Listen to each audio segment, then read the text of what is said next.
को भी नीचे ना बैठो, चटाई दो, दरी दो। तो ये भक्ति का रंग है। जो भी भगत जी बोल रहे थे, अगर संकट ना आए, समस्या ना आए, तो अच्छे वाले भक्त नहीं बनते। विशेष तो ये है, समस्याएं बनाती है अच्छा वाला पुजारी, समस्याएं बनाती है अच्छा वाला भक्त, समस्याएं बनाती हैं अच्छे वाले ऋषि। तो कभी एक तो समस्याओं से मत डरा करो, ये निखारने के लिए आती है। अगर भगत जी के पास इतनी समस्या ना आती जो अभी बता रहे थे, तो आश्रम हाथ नहीं लगता, पूजा में मन नहीं लगता। टीचर रहे,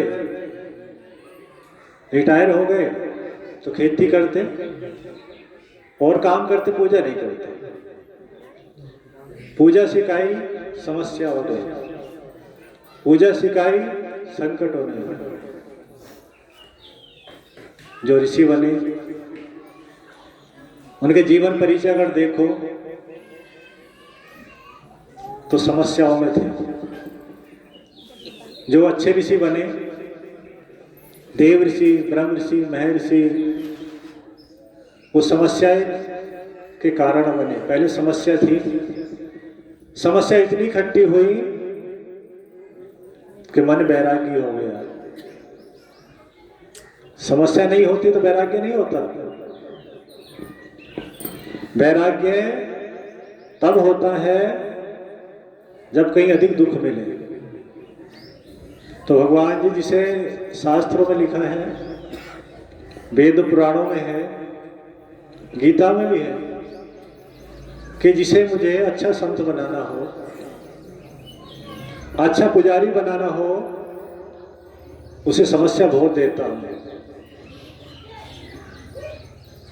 उसे संकट बहुत देता हूं। भगवान जी कृष्ण जी गीता में कह रहे हैं अर्जुन से, अर्जुन जिस पर मैं विशेष कृपा करता हूं उसे समस्या बहुत देता हूं, घर में लड़ाई करा देता हूं, घर में झगड़ा करा देता हूं, और संत बनाना हो तो घर वालों से प्यार नहीं होने देता। अरे संत आवश्यक है नहीं, संत जरूरी है नहीं है, कि बिना टीचरों के स्कूल नहीं चलते। टीचर नहीं होंगे तो स्कूल में मार्कशीट भी नहीं मिलेगी, टीसी नहीं मिलेगी, और क्लास भी नहीं बढ़ेगी। तो जैसे उस स्कूल के लिए टीचर आवश्यक है भौतिक पढ़ाई के लिए, तो आध्यात्मिक पढ़ाई के लिए, भगवान जी तक पहुंचने के लिए संत भी आवश्यक है। बिना संतों के संसार भगवान जी के पास नहीं पहुंच सकता। आत्मा स्वर्ग में नहीं पहुंच सकती, मोक्ष में नहीं पहुंच सकती। अभी भगत जी बता रहे थे कि बिना गुरु के पूरे जन्म कई के जन्म पूजा कर लो, लेकिन मुक्ति नहीं होने की। भगवान जी पूरी कभी नहीं सुनने की। तो ये संतों के लिए महिमा बताई भगवान जी ने कि मेरे पास आने से पहले संतों के पास पहुंच, मेरे आने का रास्ता मालूम कर। मेरे पास कैसे आया जाएगा ये संत बताएंगे।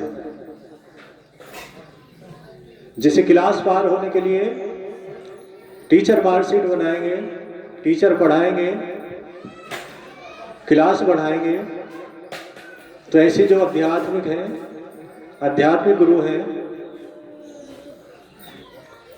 तो शिव कहते हैं कि राधा माए राम जी या कृष्ण जी एक ही है, भगवान दो नहीं है, कि मेरे पास आने के लिए कौन सा रास्ता है, किस रास्ते से आया जाएगा, और आने के लिए कौन सा वाहन लगेगा, किस वाहन से आओगे, ये गुरु बताएंगे, संत बताएंगे।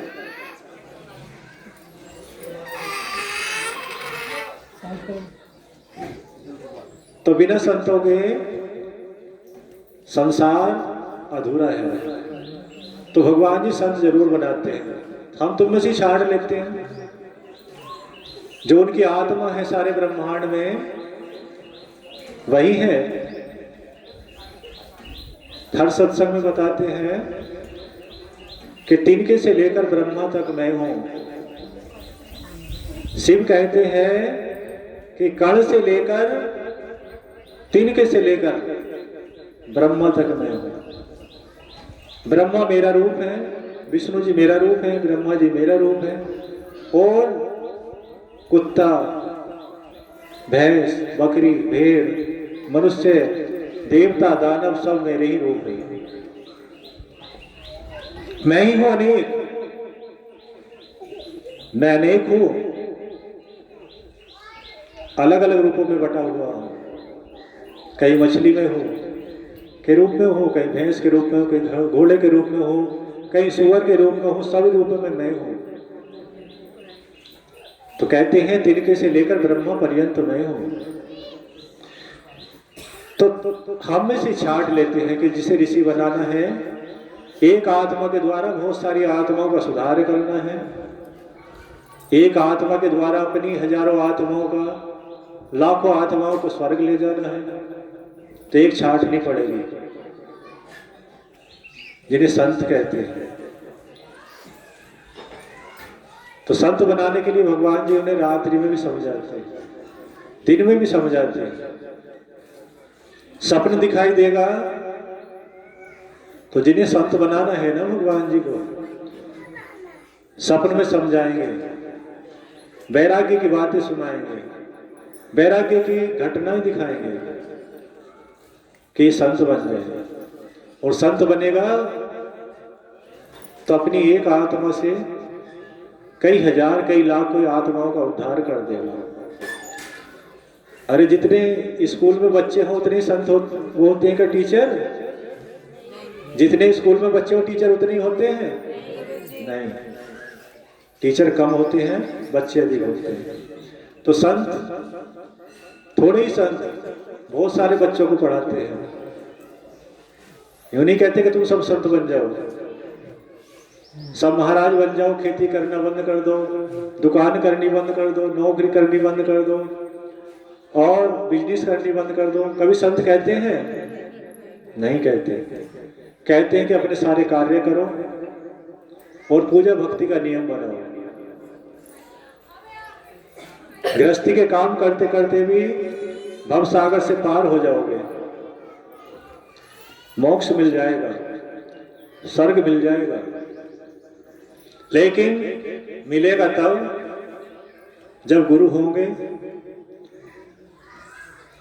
गुरु बने हुए होंगे, गुरु के द्वारा जो बताई गई बात है उन पर चलेंगे, गुरु जी पर विश्वास करेंगे, गुरु जी ने जो मंत्र बताया उसका जाप करेंगे, तो गृहस्थी में रहकर भी मोक्ष मिल जाएगा। लेकिन अगर गुरु जी की बात नहीं सुनेंगे, गुरु जी ने कहा इस मंत्र का जाप करना है तो दूसरे मंत्र का जाप कर रहे हैं, गुरु जी ने कहा ओम नमः शिवाय का जाप करेंगे तो राधा जी का जाप कर रहे हैं, गुरु जी ने कहा राधा जी का जाप करना तो राम जी का जाप कर रहे हैं, तो कभी भगवान नहीं मिलेंगे। भगवान कहेंगे मैं एक हूं और तू मेरे रूपों का अपमान कर रहा है, मजाक कर रहा है, जो गुरु ने बताया उस पर विश्वास नहीं कर रहा है। और गुरुओं के शब्दों पर विश्वास ना किया जाए तो लिख के दे देंगे हम। अपने जो गुरु बनाए लिए, उन्होंने जो शक्ति का मंत्र बताया उसका जाप ना किया, अपने मन से दूसरे मंत्र का जाप कर लिया, तो लिख के दे देंगे भगवान नहीं मिल सकते। रात दिन एक कर लो, गुरु जी ने बताया कि राधे राधे जाप करो और तुम राम राम जाप करो, नहीं मिलेंगे। गुरु जी ने बताया ओम नमः शिवाय का जाप करो और तुम कर रहे हो राधा जी का जाप, राधा माता जी नाराज हो जाएंगे कि जब तेरे गुरु जी ने ओम नमः शिवाय बताया था तो मैं शिव भी हूं, गौरी भी हूं, राधा भी हूं और सीता भी हूं, तो तू अपने गुरु जी का अपमान करने में लगा है, तो मैं तुझे कभी नहीं मिलूंगी। साधु संतों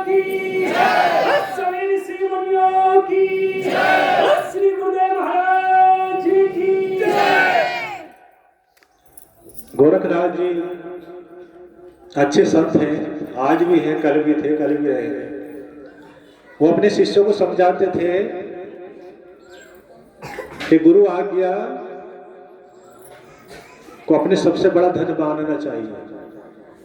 तो गुरु जी ने आज्ञा दी कि इस पेड़ पे चढ़ो और चढ़ के कूद जाओ, तो चढ़ जाओ, प्राणों की चिंता मत करो, चढ़ के कूद जाओ। हड्डी भी टूट जाएंगी ना, तो भी कुछ मोक्ष मिलेगा। अगर गुरु अच्छे हैं, तपस्वी हैं, उनका कहना मान लिया, उन्होंने कहा जाओ और गंगा जी के पुल पर जाओ और गंगा जी में कूद जाओ, तो समझ लेना हमारे लिए मोक्ष के रास्ते खुल गए। ये मत सोच लेना गुरु जी तो जिंदे हैं, सुरक्षित है, खा पी के मौज कर रहे हैं, हम मरने के लिए भेज दिए, नरक हो जाएगा। तो गोरखनाथ जी कहते थे, बहुत सारे शिष्यों की भीड़ थी, हजारों शिष्य थे। गुरु जी ने कहा भैया मैं काशी जाऊंगा, और काशी मेरे कुछ पिछले कर्म ऐसे हैं, मैं उन्हें उतारना चाहता हूं, मोक्ष चाहिए मुझे, तो कुछ कर्म ऐसे हैं, ऐसे पाप है कुछ जन्मों के, उन्हें उतारने के लिए काशी जाऊंगा। और काशी जाने के बाद मैं कोढ़ी हो जाऊंगा, मेरे शरीर से पस चलेगा, आंखों से अंधा हो जाऊंगा, और शरीर से बहुत दुर्गंध आएगी, कपड़े सारे मवाद में हो जाए करेंगे, कीड़े पड़ जाए करेंगे। ऐसी स्थिति में अपनी बनाऊंगा जिससे अगला जन्म ना हो। अब मेरे साथ जो शिष्य चलना चाहे वो चले, और जो आश्रम में रहना चाहे वो यही रहे, खाए पिए और भजन करें, ध्यान करें। जो चलना चाहे वो चले। तो डरा तो पहले ही इतना दिया, इतना भयानक डरा दिया कि दुर्गंध बहुत आया करेगी, कपड़े सारे मवाद में हो जाया करेंगे, खवाना भी हाथों से पड़ेगा, अपने खाना भी बनाना पड़ेगा, कपड़े भी मवाद के धोने पड़ेंगे। तब एक दूसरे की तरफ देखने लगे, ये चला जाए, दूसरा कह रहा है ये चला जाए। एक खड़ा हो गया कि मैं चलूंगा गुरु जी। बोले अरे जब कोई और खड़ा नहीं हो रहा, तू खड़ा कर, तू बैठ जा, मैं अकेला जाऊंगा, और जब तक के मेरे कर्म में भुगतने के बाद आ जाऊंगा। बच गया तो आ जाऊंगा, न गया तो गंगा जी में हो जाऊंगा प्रवेश। पैर पकड़ लिया और रोने लगा, गुरुदेव साथ चलूंगा, आपको नहीं छोड़ूंगा। तो एक साथ गया। शिष्य है अपने आश्रम में भी है, सब जगह मिलेंगे। गुरु जी के पूरब गुजारा तो पश्चिम को भागेगा। अरे जो गुरु जी ने बताया उस काम को कर लो ना, पूरब को या पूर्व को भाग जाओ। तो हर आश्रम में मिलेंगे जो गुरु जी कह रहे हैं कि भैया लड़ाई मत करो, तो सबसे पहले डंडा उठाओगे। गुरु जी कह रहे हैं मीठा बोल लो, तो बहुत सारी कड़वाहट लागे भाई, तो फेल हो जाते हैं वो शिष्य। गुरु जी उस शिष्य को लेकर काशी चले गए। जाते ही कोढ़ी हो गए, जो जो बताया था सारे काम हो गए। शिष्य का धर्म था गुरु जी का हाथ पकड़कर गंगा जी तक ले जाना रोज। जिस आश्रम में रुके थे रोज स्नान कराना। अंधे हो गए थे, शरीर से पस चल रहा था, विकट वाली बदबू थी शरीर में। गंगा जी के पास बैठाना, लोटे से स्नान कराना, और फिर हाथ पकड़ना, आश्रम तक लाना, फिर दोबारा जाना, अपने आप स्नान करना। रोज का कर्म था। रोज कपड़े साफ करना। इतनी सेवा में लगा था कि एक दिन भगवान विष्णु आ गए। जैसे घाट पे नहाने पहुंचा द्वारा, बोले तू जैसे शिष्य धन्य है, और हम तेरी पूजा से प्रसन्न है, मांग ले क्या मांगना है। भगवान मैंने तो पूजा ही ना की, किसी मंत्र का जाप नहीं करता, ना पूजा जानता हूं। कि जो तेरे गुरुजी है ना वो तपस्वी है, उनसे मैं अधिक प्रसन्न हूं, और जो उनकी सेवा करेगा मुझे उनके ही समान प्रिय है। तो तैने ऐसे गुरु जी की सेवा की जो मुझे रात दिन फिर रही है, तो जो भी मांगेगा वही दूंगा। तो शिष्य कहने लगा भगवान थोड़ी देर रुके रहोगे? कि हाँ, जितनी देर कहे उतनी देर रुका रहूंगा। तो आप घाट पे रुकोगे, गुरु जी के पास हो जाओ, तब आए तो मालूम करोगे। जो मांगना है तब मांगूंगा, पहले गुरु जी के पास हो जाओ। अब देखो, उम्र भी कम थी, मांग लेता मुझे महल दे दो, सुंदर पत्नी दे दो, राजा जैसा ठाट बाट दे दो, भगवान विष्णु सभी दे देते। लेकिन बोले नहीं, पहले गुरु जी से मालूम करूंगा तब मांगूंगा। उन्हें कहती शिष्य अपने आप नहीं मांगा मुझे। तो गुरु जी के पास पहुंचे, गुरु जी भगवान विष्णु जी घाट पे हैं, काशी में हैं, खड़े हैं मेरी प्रतीक्षा में और कह रहे हैं बच्चे कुछ मांग ले। तो क्या आपके लिए आंख मांग लो? आप जो अंधे हो गए, दिखाई नहीं देता, भगवान विष्णु से आपके लिए आंख मांग लो कि मेरे गुरु जी को दिखना शुरू हो जाए। तो पता गुरु जी ने क्या कहा? अरे दुष्ट, गंगा जी तक ले जाना पड़ता है ना, मुझे ले जाने से बच गया हूँ। क्या हाथ पकड़ के ले जाना पड़े, अपने आप चले जाया करेंगे। तो जहां वो थे ना, और भाभी तू भी भाई रह जाते, आया क्यों था मेरे साथ? अब वो तो लाभ चाह रहा था गुरु जी को दिखना शुरू हो जाए, और गुरु जी ने और डांट मार दी कि वहीं चला जा, जहां वो आश्रम में बोल जाओ, चला जाया करूंगा मैं, छूटता जाता, मुझे आंख नहीं चाहिए। अरे ये तो मैंने जान के लिए सारे कष्ट, अपना पिछले जन्म का पाप उतारने के लिए। अब तो मुझे फिर चेहरे आंख दे दे, आंख मिल जाएंगे विष्णु भगवान दे देंगे, फिर कष्ट रह जाएंगे। चल भाग जा तू। चला गया, घाट पे पहुंच गया, जाके विष्णु जी के पैर पकड़ के बोला प्रभु मुझे कुछ नहीं चाहिए। जब मेरे गुरु जी कुछ लेना नहीं चाहते तो मैं क्यों लूं? कि भैया मैं बिना दिए जाऊंगा नहीं, कि मैं कुछ लेने का नहीं। गुरु जी की आंख मांग रहे तो वो आंख लेने को नहीं कर रहे। अच्छा नहीं मानते तो चलो मुझे गुरु भक्ति दे दो। अरे गुरु भक्ति तो तेरे पास बहुत है। गुरु जी के डांटने के बाद भी फिर मेरे पास आ गया, डांट खा ली, फिर यहाँ आएगी, मुझे पता था क्या डांट पड़ी थी। तो भगवान मुझे माफ कर दो, मुझे कुछ नहीं चाहिए, अब या तुम बैठो या जैसी तुम्हारी इच्छा वैसा करो। तो भगवान विष्णु चले गए। जाके शंकर जी से कहा हे शिव, आपकी इस दुनिया में बड़े बड़े विचित्र भक्त हैं, बहुत देर गिड़गिड़ाया लेकिन एक बच्चा कुछ मांगने को तैयार नहीं हुआ। बार बार कहा तो कहता है गुरु भक्ति दे दो, और गुरु भक्ति उसके पास इतनी है कि उसका सामना करना बहुत भारी बात है।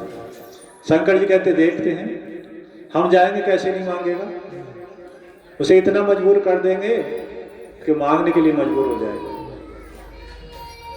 अगले दिन अपने गुरु जी को स्नान कराकर कपड़े साफ कर कर आश्रम में छोड़ कर दोबारा नहाने के लिए आया, स्नान करने के लिए। तो शिव आ गए,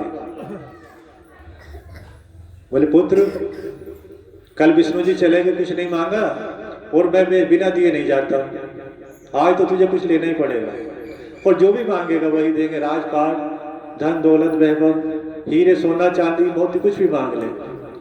कि प्रभु माफ कर दो, कल ही डांट पड़ गई, एक डांट दिलवाना आप आ गए, आज और नई डांट पड़ जाएगी। देखो मुझे तो डर लगता है गुरु जी के पास अब नहीं जाऊंगा, अपने लिए कुछ चाहिए नहीं और गुरु जी को कुछ नहीं चाहिए। गुरु जी कहते हैं मुझे कुछ नहीं चाहिए, तुझे मांगना तो मांग ले, तो मुझे कुछ नहीं चाहिए। शिव कहने लगे मैं दिन दिए जाने का नहीं, मेरी हट है। तो भगवान जी मैं कुछ लेने का नहीं, आपको देनी है तो गुरु भक्ति दे दो। मैं अपने गुरु जी से इतना भी प्यार कम ना करो कभी, आखिरी सांस तक मेरा प्यार कम ना हो कि वो तेरे पास है, अब जो तेरे पास है वो तुझे क्या दे। तो शिव बार बार कह रहे थे मैं जाऊंगा नहीं, और शिष्य गुरु जी का कहता था कि मैं कुछ लूंगा नहीं। बहस चल रही थी बहुत देर से, पीछे देखा तो गुरु जी खड़े थे, पीछे गुरु जी आ गए आश्रम से, वहीं से अंधे वाले गुरु जी आके चल गए उनकी, और शिष्य को उठाया और गले से लगा लिया। कि बहुत परीक्षा ली, लेकिन उम्र कम होने के बाद भी फेल नहीं हुआ। सामने शिव खड़े थे। शिव कहने लगे, हे ऋषिवर, ऐसे शिष्य बिरलाई होते हैं, कोई मिलते हैं जैसे आपको मिला है। आप सर्व शक्तिमान हैं, आप मेरे प्यारे हैं, रात दिन मेरे भजन कीर्तन में लगे रहते हैं। तो तुम्हें और तुम्हारे शिष्यों को, जो तुम्हारा ही शिष्य है, दोनों को मोक्ष दूंगा, अपने धाम लेकर चलूंगा। अब अपने आश्रम में लौट जाओ और जो शिष्य फेल हो गए उन्हें दोबारा पढ़ाने की कोशिश करो। तो ऋषिवर अपने शिष्यों को लेकर अपने आश्रम आ गए जहाँ रहते थे, और जो शिष्य फेल हो गए थे उन्हें दोबारा पढ़ाना शुरू कर दिया।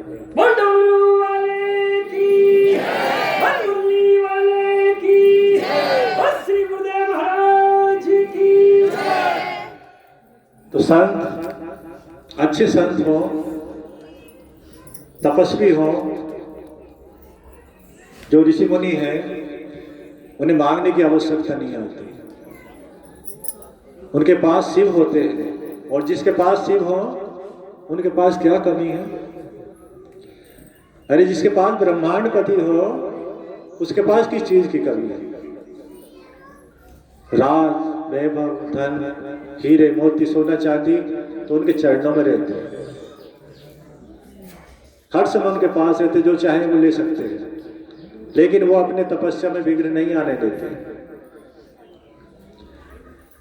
तो जहां भी गुरुदेव बनाओ, एक तो पहले उनकी जल्दी मत करो बनाने की, पहले गुण अवगुण देखो।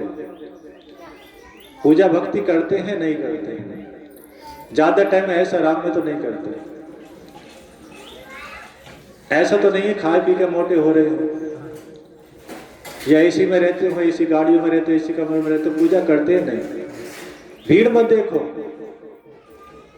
ये मत देखो ये अधिक भीड़ है, इनके 5 लाखों की भीड़, सबसे पहले गुरु ही ने बनाया। भीड़ नहीं, गुण देखो। भीड़ तो नाचने वाले के पास भी बहुत हो जाए, होती नहीं। तो नाचने वाले गुरु बना लेंगे। भीड़ हीरो के पास ही बहुत होती है। अगर कहीं हीरो आ जाए तो कई लाख की संख्या में लोग देखने आएंगे, तो हीरो को गुरु बना लेंगे। हीरो तो पिक्चर ही सिखाएंगे ना, कैसे कैसे बनेगी, शूटिंग कैसे होगी। तो भीड़ देख के गुरु मत बनाओ, गुरु बनाओ गुण देख के। और जब गुरु बनाओ तो उनका कहना मत टालो, उनका कहना मत टालो। वो कह दें इस काम को करो तो कर लो, वो कहें झूठ बोलना छोड़ दो तो तुरंत छोड़ दो। वो कहें कि आज शाम तक कहीं नहीं जाना, तो कहीं नहीं जाना, वरना खतरा हो जाएगा। एक फौजी आके कहने लगे एक दिन कि गुरुदेव, मैं एक दिन गुरुजी के पास आया, गुरुजी अकेले बैठे थे, पिताजी की बात है। तो पिताजी के पास आए, पिताजी कहने लगे फौजी 3 दिन घर रहे ना, 3 दिन घर से बाहर मत जाना, 3 दिन के बाद जाना जहां जाना। तो फौजी एक दिन हमसे बता रहे थे कि गुरुजी मैं 2 दिन कहीं नहीं गया, और तीसरे दिन मैंने सोचा जब 2 दिन कुछ नहीं हुआ, विश्वास थोड़ा सा डगमगा गया, तीसरे दिन नूरपुर चला गया। हो सकता है कुछ ना हो, नूरपुर जाते एक्सीडेंट हो गया। जब गिरा तब याद आई 3 दिन को गुरुजी ने कहा था, आज और नहीं जाना चाहिए। तो अगर गुरु तुम्हारे ठीक लगे, एक तो बनाना ही ठीक समझ कर, तो लगे ही पूजा पाठ करते हैं, भगवान जी के कुछ प्यारे हैं, तो उनका कहना मत टालना। टाल दिया तो उल्टे दिन तभी शुरू हो जाएंगे। गुरुजी ने कहा कि मेरे साथ चलो, कहीं जा रहा हूं तो चले जाओ, तुम्हारा 10 लाख का काम भी नुकसान हो रहा है, छोड़ दो। हो सकता करोड़ों का बन जाएगा। अगर वो शक्तिमान गुरु जी है और तुमसे कहा कि आज मेरे साथ चलो और तुम्हारा विशेष काम है, बहुत विशेष है, तो गुरु जी ने जब कहा होगा जो ऊपर से कनेक्शन आया होगा, ऊपर से करंट आया होगा भगवान जी की शक्ति का, तब क्या होगा मेरे साथ चलो। तो कोई दुर्घटना होने वाली होगी, कोई हानि होने वाली होगी, वो बच जाएगी। और हानि संतों की वाणी से हो ही नहीं सकती। संतों की वाणी ना मानने से हानि आज भी है, कल भी और कल भी होगी।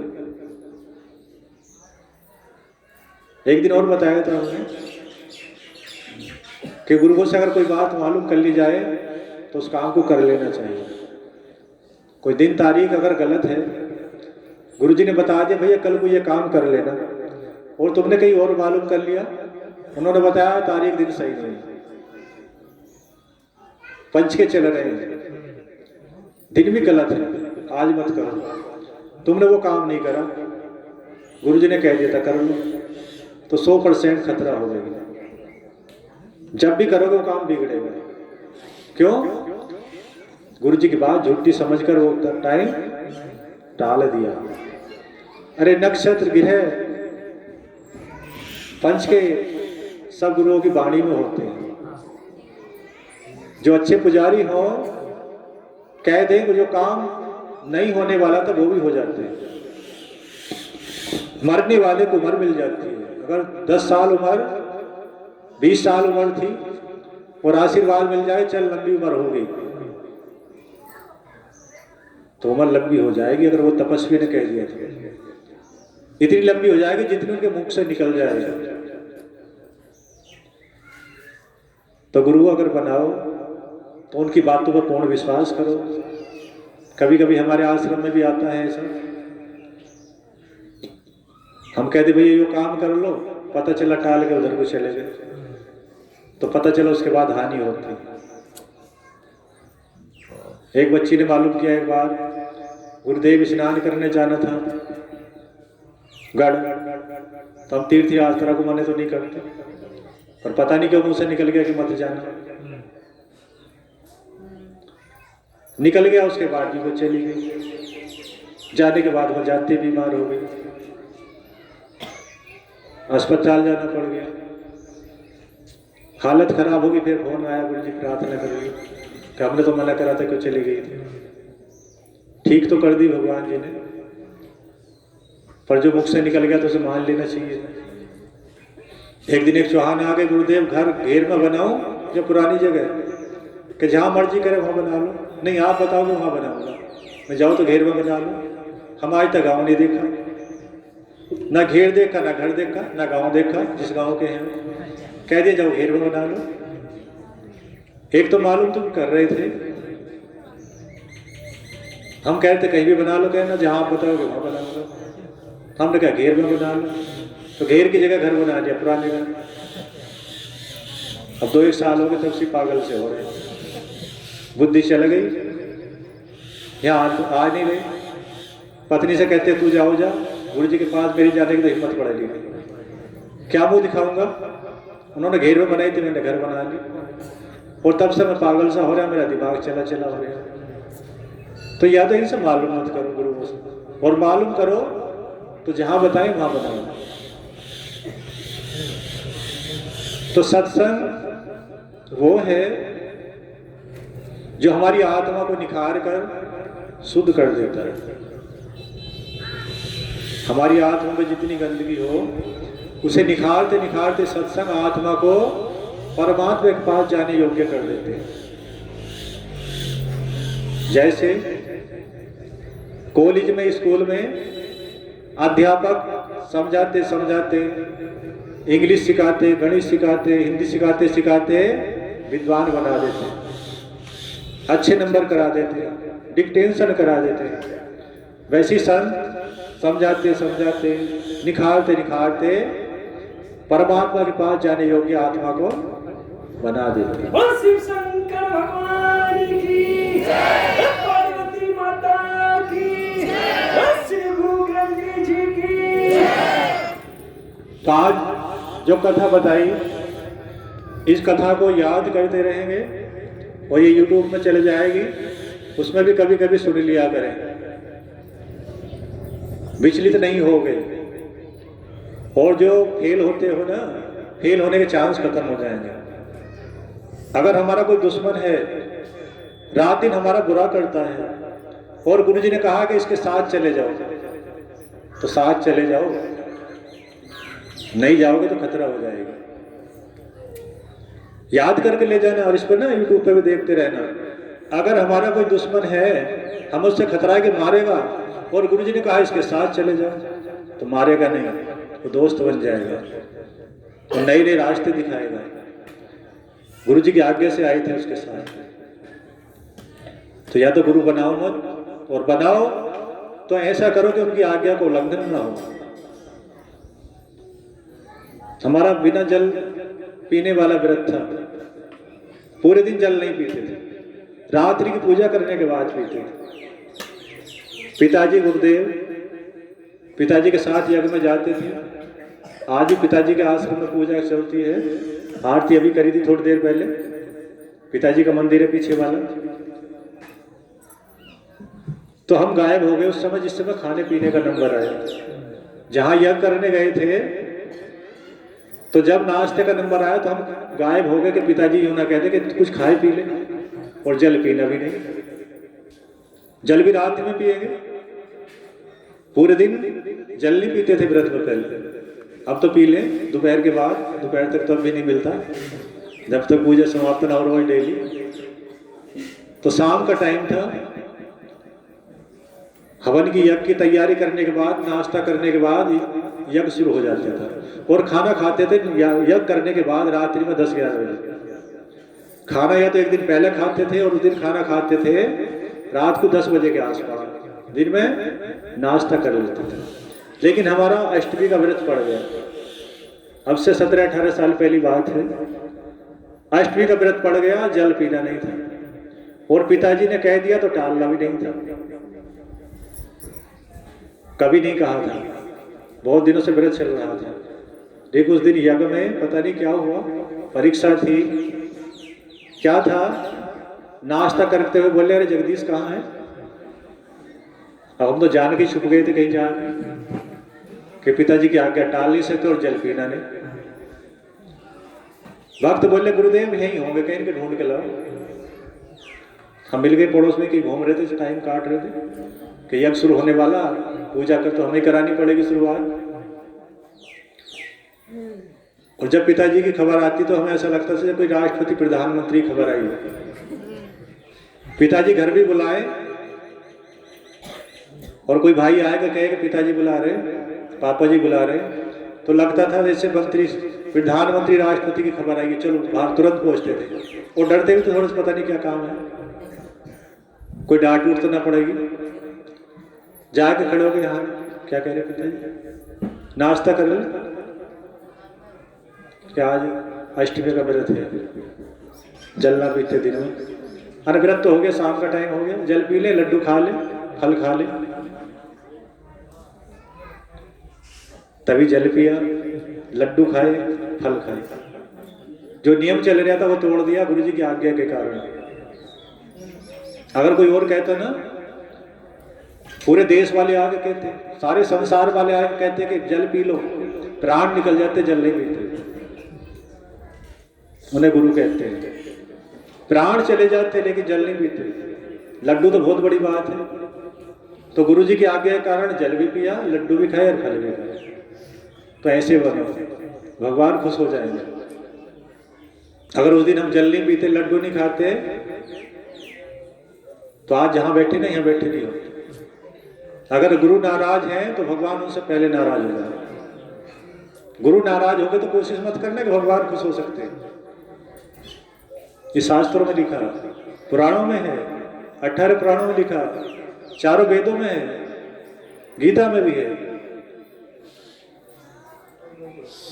पिताजी खुश हो गए कि मेरी आज्ञा का पालन किया, ना खाते हुए इसने खा लिया, फिर भोजन शुरू कर दिया। एक बार बार एहसास हो रहा था, बहुत दिनों में नियम टूटा, लेकिन खुशी हो रही थी कि पिताजी की आज्ञा का पालन किया, गुरु जी की आज्ञा का पालन किया। तो याद करके ले जाना। अपने आश्रम वाले भक्तों से भी कह रहे हैं कि अगर दुश्मन के साथ जाने को कहें तो दुश्मन के साथ चले जाओ।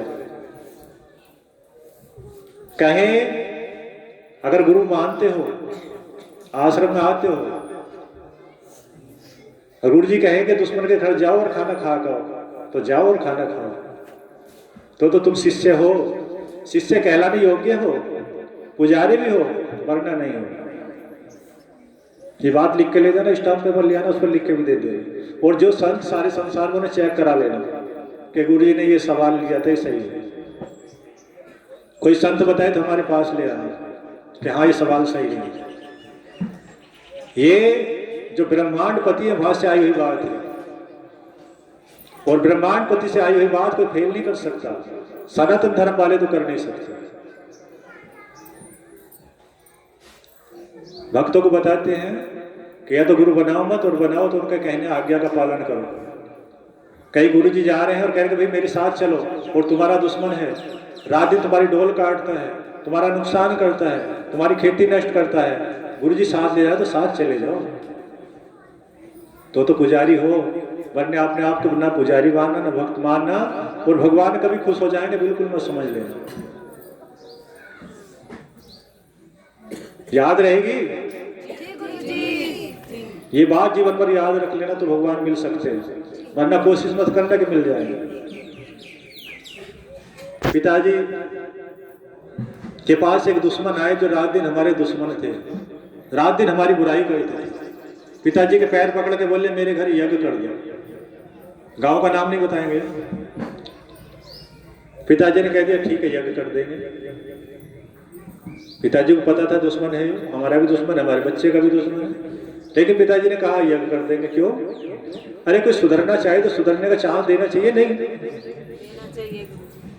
अगर दुश्मन कोई हमसे यारी करना चाह रहा तो यारी कर लेनी चाहिए, तुरंत गले लग जाओ, बहुत अच्छा मौका है।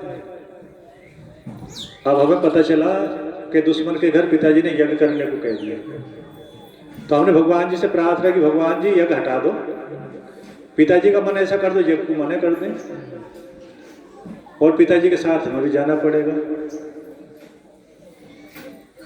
पिताजी को अकेला छोड़ नहीं सकते, पूजन कराना हमें पड़ेगा, संग ध्वनि हमें करनी पड़ेगी, आरती करानी पड़ेगी, पिताजी का साथ जरूरी है। और उसके घर जाने का मन भी नहीं है। पता क्या हुआ?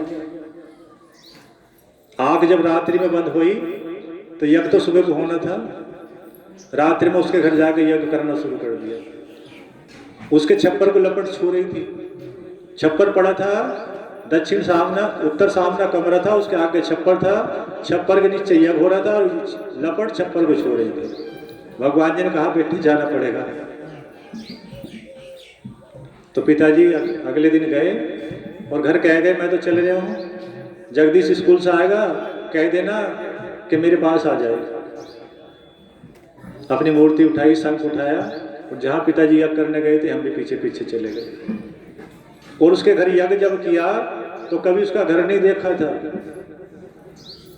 100% सच है, 99 नहीं है। अपने आश्रम में झूठ का सहारा नहीं लिया जाता। उसका घर कभी देखा नहीं था। जो रात्रि में देखा था वही घर था, जिस सामना कमरा था वही कमरा था, मिट्टी का कमरा था, यही तो।